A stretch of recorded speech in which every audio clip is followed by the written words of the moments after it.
Hi, welcome back. Today is day 4 of statistics. The good news about today is that this is pretty much all just calculator work. So today we're talking about the measures of dispersion. And the measures of dispersion are numbers that show the spread or variation of values about the mean. We have the range, which is the difference between the highest and lowest values, and we already talked about that the other day. And we have what we call the interquartile range. And the interquartile range is not hard at all. You find these values on your calculator, and it's the difference between the third and the first quartile values. So on the calculator, you're going to look for Q3 and subtract from it Q1. The variance is the square of the deviation of each data value from the mean. Shows how inaccurate or widespread the set of data is. We use what we call the lowercase sigma here, squared for population, and the calculator it looks something like this. Or for a sample we would use a lowercase s squared, or it would look like this on a calculator. And variance is just the standard deviation squared. Standard deviation shows how far the data lies from the mean. That is the deviation from the average. The bigger the standard deviation, the more spread out from the mean.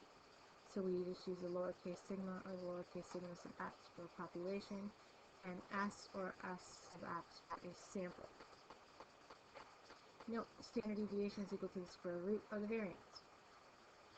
So a student received the following grades on 5 math tests, an 84, a 97, a 92, an 88, and a 79.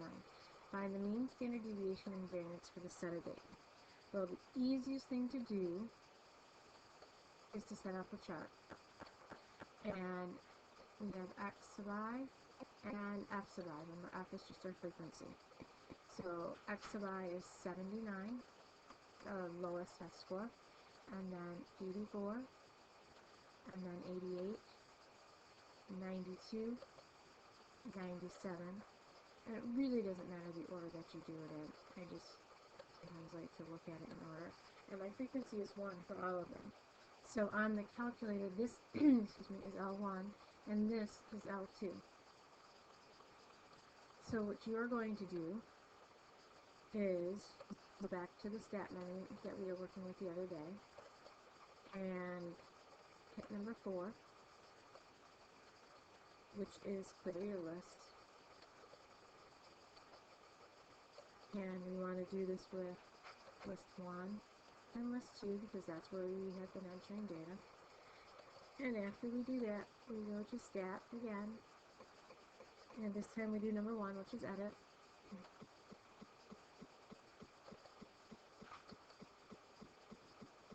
And after we do that, we enter our data. And like I said, this is L1, this is L2. After we've done that, we go back to our stat menu. And we are going to arrow over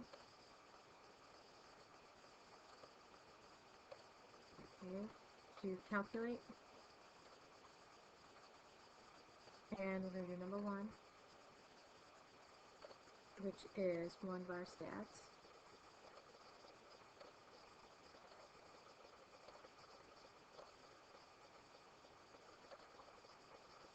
And L1, comma, L2. Remember, L1 is second one, and then the comma is above the 7, and then L2 is above the second 2.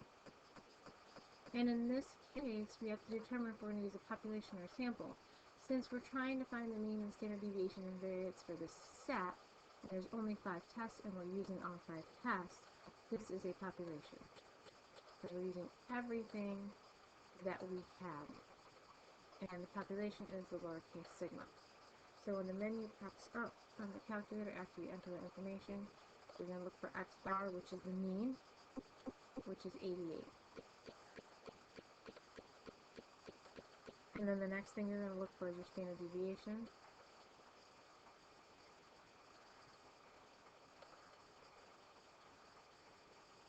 Which is the lowercase sigma. And in this case, it's 6.22896 401. And then the variance, we just take sigma and square it. And we get 38.8. And that's all it is. Once you get the information put into the calculator, it's pretty easy from there. So let's look at the next example.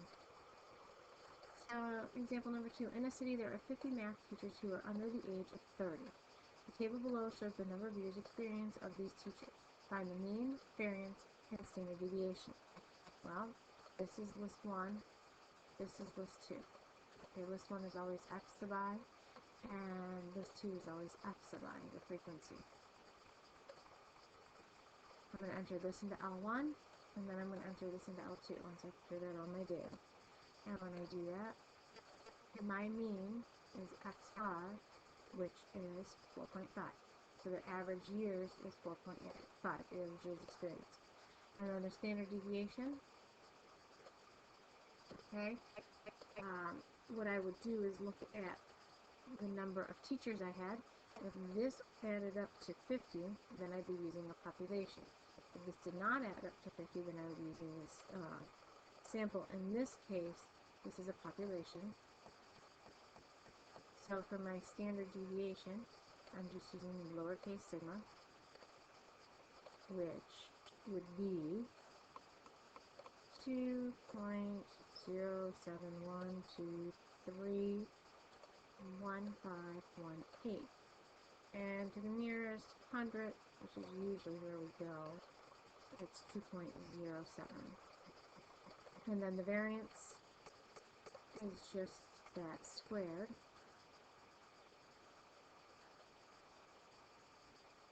And my standard deviation squared is 4.29. Calculator doesn't actually show you that value, you have to do it yourself. Okay, for example number 3, from a high school, 10 students are chosen at random to report their number of online friends. The data is as follows: 15, 13, 12, 10, 9, 7, 5, 4, 3, and 2. And the mean, variance, and standard deviation. Well, let's make a table.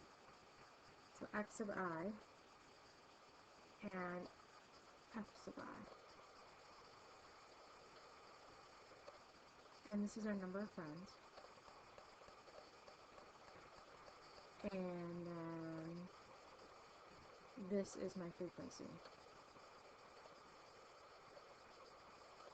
So my number of friends is 2, 3, 4, 5, 7, 9, 10, 12, 13, and 15. And my frequency is 1 for all of these.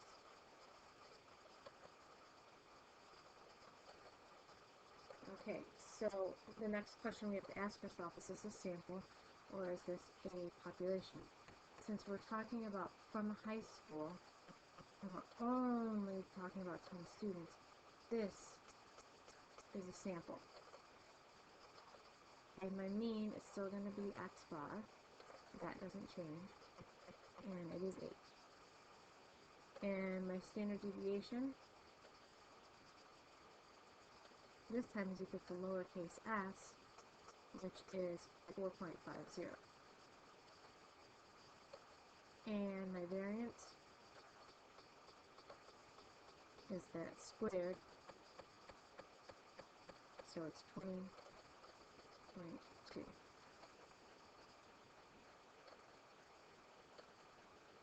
Alright, for number 4, in each of the following, tell whether the population or sample standard deviation should be used. So in A, study of the land areas of the United States, the area of the 50 states are used. Well, since there's only 50 states, that's the population. In a study of the heights of high school students in a school of 1,200 students, the heights of 100 students chosen at random are reported. If I have 1,200 students and I'm only using 100 of them, then that's a sample. I'm just taking a sampling of what we have. Letter C, in a study of heights of high school students in the United States, The heights of 100 students from each of the 50 states are recorded. Well, the fact of the matter is we're not taking every student, therefore it's a sample.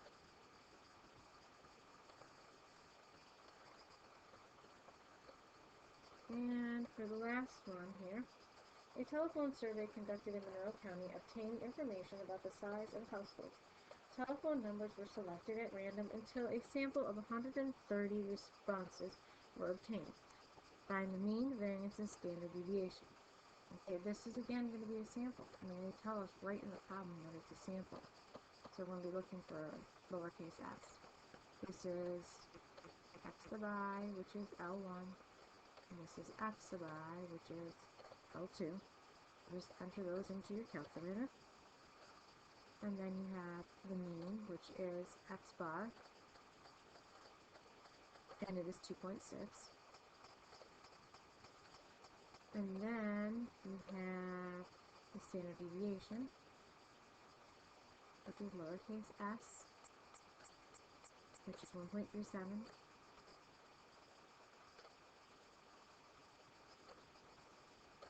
And then my variance is just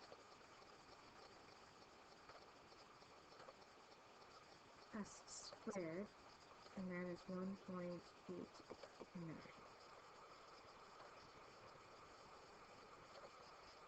Okay, so these problems are actually kind of easy. It's just a matter of entering the data right into the calculator, and when you enter it into the calculator, it'll show up on that screen for you, and we will talk about that more in class. Alright, hope you have a good night. See you tomorrow.